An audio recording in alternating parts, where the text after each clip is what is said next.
ಎಲ್ಲರಿಗೂ ನಮಸ್ಕಾರ ರೀ. ಹೆಂಗದಿರಿ? ನಾನು ಶ್ವೇತಾ. ಜಗತ್ತಿನ ನಡೆದಿರೋ ಸುದ್ದಿನ ನಮ್ಮ ಉತ್ತರ ಕರ್ನಾಟಕ ಭಾಷೆದಾಗ ಹೇಳಕ್ ಬಂದೀನಿ. ಮಸ್ತ್ ಚಹಾ ಕುಡ್ಕೋತ ಖಡಕ್ ಮಿರ್ಚಿ ಮಂಡಕ್ಕಿ ನೋಡ್ರಿ. ಬಹುದಿನಗಳ ನಂತರ ಬಿಜೆಪಿಯ ಸ್ಟಾರ್ ಪ್ರಚಾರಕ ಹೊಳ್ಳೆ ಬಂದ್ಬಿಟ್ಟಾರ. ತಮಗ ಗೊತ್ತಿಲ್ಲಾರ್ದೇನೆ ತಮ್ಮ ಪೆದ್ದುತನದ ಮೂಲಕ ಜಾಣತನದ ಮೂಲಕ ಬಿಜೆಪಿ ಪರವಾಗಿ ಪ್ರಚಾರ ಮಾಡ್ಲಿಕ್ಕೆ ಬಂದಾರ one and only Rahul Gandhi. ಪಶ್ಚಿಮ ಬಂಗಾಳದಾಗ ಇನ್ನೇನು ಚುನಾವಣೆ ನಡೆಯೋದೈತಿ. ಇಂಥ ಟೈಮ್ನ್ಯಾಗ ಅಲ್ಲಿನ ಸಮಸ್ಯೆಗಳು ಏನು, ಅಲ್ಲಿನ ಮಂದಿ ಎಷ್ಟು ಹೈರಾಣ ಆಗ್ಲಿಕತ್ತಾರ ಅಂತ ಹೇಳಿ ಮಾತಾಡಿದ್ರ ಅದರ ಅರ್ಥ ಏನಾಗ್ತೈತಿ, ಅದು ಯಾರ ಪರ ಯಾರ ವಿರೋಧ ಆಗ್ತೈತಿ ಅನ್ನೋದ್ರ ಬಗ್ಗೆ ಒಂದ್ ಸ್ವಲ್ಪನೂ ಯೋಚನೆ ಮಾಡ್ಲಾರ್ದನೆ ಪಾಪ ಇದ್ದಿದ್ದನ್ನ ಇದ್ದಂಗೆ ಹೇಳ್ಬಿಟ್ರು ನೋಡ್ರಿ ರಾಹುಲ್ ಗಾಂಧಿ. भाइयों और बहनों, Saradha chit fund scam, 17 lakh investors का पैसा, 1900 करोड़ रुपए उनको वापस नहीं दिया. Rose Valley chit fund scam, 31 lakh investors का पैसा लिया,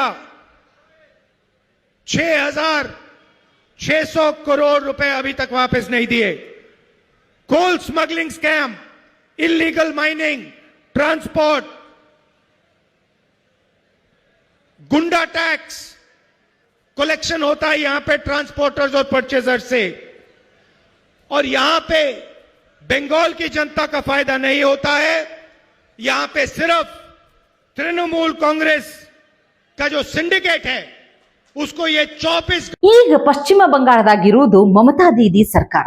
ಅಲ್ಲಿ ಇಂಥ ಟೈಮ್ನ್ಯಾಗ ಅವ್ರ ವಿರೋಧವಾಗಿ ಮಾತಾಡಿದ್ರ ಅದು ಬಿಜೆಪಿ ಪರವಾಗಿ ಆಗ್ತದಂತ ಅವ್ರಿಗೆ ಸ್ವಲ್ಪ ಅರ್ಥನೇ ಆಗ್ಲಿಲ್ಲ. ಏನು ಮುಗ್ಧತೆ ಅಂತೀನಿ ನಾನು. ಬಿಡ್ರಿ, ಬಿಜೆಪಿಯ ಸೀಕ್ರೆಟ್ ಏಜೆಂಟ್ ರಾಹುಲ್ ಗಾಂಧಿ ಅನ್ನೋದು ಈಗ ಸೀಕ್ರೆಟ್ ಆಗಿ ಉಳಿದಿಲ್ಲ. ಹಂಗಂತ ಹೇಳಿ ಪಾಪ ರಾಹುಲ್ ಗಾಂಧಿ ಒಬ್ರೆ ಎಷ್ಟೊಂದು ಹೈರಾಣ ಆಗ್ಬೇಕು, ಎಷ್ಟೊಂದು ಓಡಾಡಬೇಕು. ಹಿಂಗಾಗಿ ರಾಹುಲ್ ಗಾಂಧಿಯವರ ಅನುಪಸ್ಥಿತಿಯನ್ನ ಮರೆಸ್ಲಿಕ್ಕೆ ಮತ್ತೊಬ್ಬ ನಾಯಕರು ಫೀಲ್ಡ್ಗಿಳಿದ್ ಬಿಟ್ಟಾರ. ಪಶ್ಚಿಮ ಬಂಗಾಳ ಅಷ್ಟೇ ಯಾಕ, ತಮಿಳುನಾಡಿನಾಗೂ ಬಿಜೆಪಿ ಗೆಲುವು ನಿಶ್ಚಿತ ಅಂತ ಹೇಳಿ ಕಾಂಗ್ರೆಸ್ ನಾಯಕರೇ ಹೇಳಲಿಕ್ಕತ್ತಾರ. सरकार ने तय किया है, पश्चिम बंगाल और तमिलनाडु के चुनाव प्रचार चल रहा है. बीजेपी की जीत निश्चित होने वाली है. दोनों राज्यों में जीत होने वाली है दोनों राज्यों में. ಹಾ, ಬಿಜೆಪಿ ಪಶ್ಚಿಮ ಬಂಗಾಳ ಮತ್ತು ತಮಿಳುನಾಡಿನಾಗ ಗೆಲ್ಲೋದು ಖಂಡಿತ ಅಂತ ಹೇಳ್ಬಿಡ್ಲಿಕತ್ತಾರ ನೋಡ್ರಿ. ರಾಹುಲ್ ಗಾಂಧಿ ಅವರು ಎಲ್ಲಾ ಕಡೆ ಇರ್ಲಿಕ್ಕಾಗಲ್ಲ, ಎಲ್ಲಾ ಕಡೆ ಓಡಾಡ್ಲಿಕ್ಕಾಗಲ್ಲ. ಹಿಂಗಾಗಿ ಜೈರಾಮ್ ರಮೇಶ್ ಅವರನ್ನ ನೇಮಕ ಮಾಡಿರಬಹುದ್ರಪ್ಪ. ಆದ್ರೆ ಏನೇ ಆಗ್ಲಿ ಜೈರಾಮ್ ರಮೇಶ್ ಅಂತ ಹೇಳಿ ಹೆಸರಿಟ್ಕೊಂಡಿದ್ದಕ್ಕೂ ಸಾರ್ಥಕ ಆಯ್ತು ಬಿಡ್ರಿ. ಆದ್ರೆ ನನಗೆ ಇಲ್ಲಿ ತನಕ ಇನ್ನೂ ಒಂದು ಡೌಟ್ ಕ್ಲಿಯರ್ ಆಗಿಲ್ಲ. ರಾಹುಲ್ ಗಾಂಧಿ, ಜೈರಾಮ್ ರಮೇಶ್ ಇವರಿಬ್ಬರಾಗ ಯಾರಿಗೆ ಟ್ರೈನಿಂಗ್ ಕೊಟ್ರು ಅನ್ನೋದು ಸ್ವಲ್ಪ ಕನ್ಫ್ಯೂಸ್ ಆಗ್ಲಿಕ್ಕತ್ತದ. ಯಾಕಂದ್ರ ಹಿಂಗೆ ಒಂದು ಪ್ರೆಸ್ ಮೀಟ್ನ್ಯಾಗ ನನ್ನ ದುರಾದೃಷ್ಟಕ್ಕ ನಾ MP ಆಗಿನಿ ಅಂತ ರಾಹುಲ್ ಗಾಂಧಿ ಅಂದ್ ಬಿಡ್ತಾರ. ಅಷ್ಟ್ರಾಗ ಬಾಜುನೇ ಕುಂತಿರುವಂತಹ ಜೈರಾಮ್ ರಮೇಶ್ ಅವರು ಹಂಗೆಲ್ಲ ಹೇಳಬಾರ್ದು, ಅದರ ಅರ್ಥ ಬ್ಯಾರೆ ಆಗ್ತೈತಿ, ಮತ್ತ ಇದನ್ನ ತಗೊಂಡ್ ನಿಮ್ ಮೇಲೆ ಜೋಕ್ ಮಾಡ್ತಾರ ಅಂತ ತಿಳಿಸ್ಲಿಕ್ಕೆ ಹೋಗ್ತಾರ ನೋಡ್ರಿ. Unfortunately, I'm a member of parliament. Unfortunately, I'm a member of parliament. You can make a joke saying this. Unfortunately for you, but unfortunately for you. एक मिनट I am. एक minute please. See, I want to make it clear. Unfortunately for you, I'm a member of parliament. ಆದ್ರೆ ರಾಹುಲ್ ಗಾಂಧಿ ಎಷ್ಟೇ ಆದ್ರೂ ರಾಹುಲ್ ಗಾಂಧಿನೇ ಅಲ್ಲೇನ್ರಿ. ಅವ್ರು ಅದನ್ನ ಬ್ಯಾರೆ ತರಾನೇ ಅರ್ಥ ಮಾಡ್ಕೊಂಡ್ ಮತ್ತ ಹೇಳೇ ಬಿಡ್ತಾರ, ನಿಮ್ಮ ದುರಾದೃಷ್ಟಕ್ಕೆ ನಾ MP ಆಗಿನಿ ಅಂತ. ಒಂಥರ ಎರಡೂ ಖರೇನೆ ಅಂತ ಅನ್ಬೋದು ಬಿಡ್ರಿ. ಇರ್ಲಿ ಬಿಡ್ರಿ. ಈಗ ಇಂಥ ರಾಹುಲ್ ಗಾಂಧಿಯನ್ನ ಲೋಕಸಭಾ ಸ್ಪೀಕರ್ ಓಂ ಬಿರ್ಲಾ ಅವ್ರನ್ನು ಸುಮ್ಮನೆ ಬಿಡುದಿಲ್ರಪ್ಪ. ಅವಾಗ ಹಂಗ ಟ್ರೋಲ್ ಮಾಡ್ಕೋತೇ ಇರ್ತಾರ. You can reply. Sir, my point is very clear. Sir, this No bill, mic. चालू है, माइक चालू है. आपका ही बंद होता है, इनका बंद नहीं होता. mic is not watching. Mic चालू है. ಹಾ, ಮೈಕ್ ನಿಮ್ದಷ್ಟ ಬಂದ್ ಆಗ್ತೈತಿ, ಬ್ಯಾರೆಯವ್ರದ್ದು ಬಂದ್ ಆಗುದಿಲ್ಲ. ನಿಮಗೂ ಮೈಕಿಗೂ ಏನೋ ಒಂಥರ ಬಿಡಿಸ್ಲಾರ್ದ ನಂಟೈತಿ, ನಿಮಗಷ್ಟ ಇಂಥವ್ ಮೈಕಿಂದ ಸಮಸ್ಯೆ ಆಗುದು ಅಂತ ಅಂದ್ಬಿಡ್ತಾರ. ಹಿಂಗಾಗಿ ಟ್ರೋಲ್ ಮಾಡಿಬಿಡ್ತಾರ ನೋಡ್ರಿ.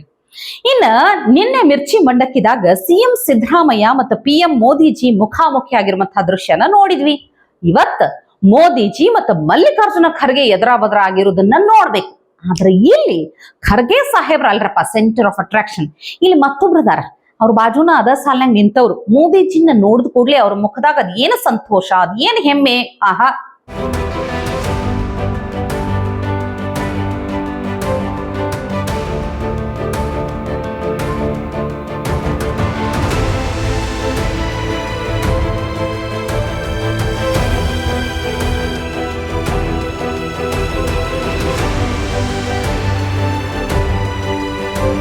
ಹಾ, ಇವರು ಉದಿತ್ ರಾಜ್ ಅಂತ ಹೇಳಿ ಮುಂದಿನ ಸಾಲಿನಾಗೆ ನಿಂತಿದ್ರು. ಪ್ರಧಾನಿ ಮೋದಿ ಅವರನ್ನ ನೋಡಿದ ಕೂಡಲೇ ಅದ್ ಏನ್ ಖುಷಿ, ಏನ್ ಸುದ್ದಿ, ಹ್ಯಾಂಡ್ ಶೇಕ್ ಮಾಡ್ತಾರ. ಇವ್ರು ಯಾರಪ್ಪ ಅಂತಂದ್ರ ಈಗೇನೋ ಇವರು ಕಾಂಗ್ರೆಸ್ನಾಗ ಇರಬಹುದು, ಆದ್ರೆ ಹಿಂದೊಮ್ಮ 5 ವರ್ಷಗಳ ಕಾಲ ಬಿಜೆಪಿಯಿಂದ ಇವರು MP ಆದವ್ರದಾರ. ಯಾವುದೋ ಕಾರಣಕ್ಕ ಬಿಜೆಪಿ ಟಿಕೆಟ್ ಸಿಕ್ಕಿಲ್ಲ ಅನ್ನೋ ಕಾರಣಕ್ಕ ಏನೋ ಬಿಟ್ಟು ಬಂದಾರ. ಖರೆ ಮನಸ್ನ್ಯಾಗ ಇನ್ನು ಬಿಜೆಪಿ ಅಥವಾ ಮೋದಿಜಿ ಮೇಲಿನ ಪ್ರೀತಿ ಎಲ್ಲಿ ಹೋಗ್ಬೇಕು ಹೇಳ್ರಿ? ಆಕ್ಚುಲಿ ನನಗಿಂತವ್ರು ನೋಡಿದ್ರೆ ಏನ್ ಅನ್ನಿಸ್ತದ ಗೊತ್ತಾ, ಮೋದಿಜಿಯನ್ನ ಖರೆ ದ್ವೇಷ ಮಾಡ್ಲಿಕ್ಕೆ ಸಾಧ್ಯ ಆಗುದಿಲ್ಲ. ಸುಮ್ಮನೆ ದ್ವೇಷ ಮಾಡ್ತೀನಿ ಅಂತ ತೋರಿಸ್ಕೊಂಡು ಇನ್ನೊಂದು ಪಕ್ಷದಾಗ ಎನ್ಕ್ಯಾಶ್ ಮಾಡ್ಕೊಳ್ಳುವಂತ ಪ್ರಯತ್ನ ಅಂತ ಅನಿಸ್ತದ. ನಿಮ್ಗೆ ಏನ್ ಅನಿಸ್ತಂತ ಕಮೆಂಟ್ ಮಾಡಿ ತಿಳಿಸ್ಬೇಕು. ಆದ್ರೂ ಈ ಒಳಗೊಂದು ಹೊರಗೊಂದು ಎಲ್ಲರಿಗೂ ಮಾಡ್ಲಿಕ್ಕೆ ಸಾಧ್ಯ ಇಲ್ಲ. ಇಲ್ಲೊಬ್ಬ ಹೆಣ್ಮಗಳು ಒಳಗಿರುವುದನ್ನ ಡೈರೆಕ್ಟ್ ಆಗಿ ಹೇಳಲಿಕ್ಕತ್ತಾರ. ಹಂಗ ಹೇಳಲಿಕ್ಕೂ ಧೈರ್ಯ ಬೇಕಂತೀನಿ ನಾನು. ಯಾಕಂದ್ರ ಬೇಡ ಬೇಡ ಬೇಡ ಅಂದ್ರೂ ಗ್ಯಾರಂಟಿ ಯೋಜನೆಗಳನ್ನು ಕೊಟ್ರು. ಅದ್ರಾಗೂ ಫ್ರೀ ಬಸ್ ಅನ್ನೋದು ಪಾಪ ಹೆಣ್ಮಕ್ಳಿಗೆ ಕಷ್ಟ ತಂದಿಟ್ಬಿಟ್ಟದ್. ಹೊಳ್ಳೆ ಸಿದ್ದರಾಮಯ್ಯನವ್ರು ನೆನೆಸಿ ಬೈತಾರ. ಈ ಶಕ್ತಿ ಯೋಜನೆಯಿಂದ ಶಕ್ತಿನೇ ಇಲ್ಲಾರ್ದಂಗ ಆಗ್ಯದ, ನಿಶಕ್ತಿ ಆಗ್ಯದ. ಟಿಕೆಟ್ ಇಲ್ಲಾರ್ದ ಪ್ರಯಾಣ ಅಷ್ಟೇ ಅಲ್ಲ, ನಿಂದ್ರಲಿಕ್ಕೆ ಜಾಗನೂ ಇಲ್ಲ, ನೆಮ್ಮದಿನೂ ಇಲ್ಲ ಅಂತ ಮಂಗಳಾರತಿ ಹತ್ಲಿಕತ್ತಾರ. ಸಿದ್ದರಾಮಯ್ಯ, ನಿನ್ನ ಫ್ರೀ ಬಸ್ಸಿನ ಅವಶ್ಯಕತೆ ನಮಗೆಲ್ಲಪ್ಪ ತಂದೆ. ಬಸ್ ಫ್ರೀ ಮಾಡಿ ಅದನ್ನ ತೆಗದಾಕ ರೊಕ್ಕ ಕೊಟ್ಟತನ ಮೇಲೆ ಫ್ರೀ ಮಾಡಿದ ಏನು ವನವಾಸ ನಮಗೆ ನಿಂದ್ರಾಕುನೇ ಜಾಗಲ್ದಂಗ ಆಗೈತಿ. ನಿನ್ಗೆ ಯಾರು ಕೇಳಿದ್ರಪ್ಪ ಬಸ್ ಫ್ರೀ ಮಾಡಂತ? ಪರಮಾತ್ಮ ಎಲ್ಲಿ ಕುಂತಿ ನಮ್ ಜೊತೆ ಬಾ ಕಾಣ್ತತಿ. ನಮ್ದು ಏನಂಬದು ಸುದ್ದಿದ್ರಾಗ ಇಂತ ಬಿಸಿಲಾಗ, ಇಂತ ಸೆಕ್ಯಾಗ, ಇಂತ ಫುಲ್ ಬಸ್ ಇಂತರಾಗ ಹೆಂಗ್ ಹೋಗ್ಬೇಕಪ್ಪ. ಇವತ್ತಿಗೆ ಸುದ್ದಿ ಸಾಕಲ್ಲ, ನಾಳೆ ಇಂಥವೇ ಮತ್ತೊಂದಷ್ಟು ಸುದ್ದಿ ತರ್ತೀನಿ. ಚಾ ಇಟ್ಕೊಂಡು ಮಿರ್ಚಿ ಮಂಡಕ್ಕಿ ನೋಡ್ಲಿಕ್ಕೆ ಕಾಯ್ಕೊಂಡಿರ್ರಿ.